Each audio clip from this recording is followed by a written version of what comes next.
আচ্ছা, এরকম ইংলিশ কমোডে বসে পায়খানা করার সময় শুরুতে মনে হয় একটু মল বের হয়েছে, বাকিটা আটকে আছে।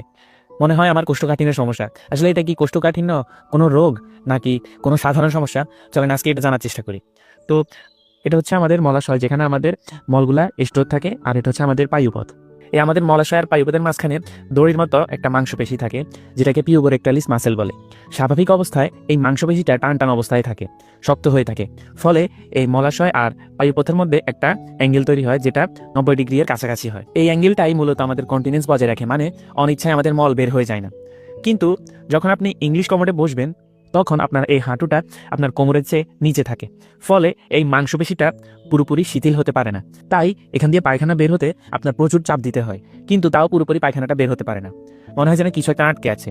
যদি ইংলিশ কমোডে বসার সময় আপনি পায়ের নিচে এরকম একটা টুল দিয়ে বসেন, যাতে আপনার হাঁটুটা কোমরের থেকে উপরে উঠে যায়, ফলে আপনার এই পিউবোরেক্টালিস মাসেলটা শিথিল হয়ে যাবে এবং এখানে একটা সোজা রাস্তা তৈরি হবে। ফলে আপনার পায়খানাটা সহজেই বের হয়ে যেতে পারবে।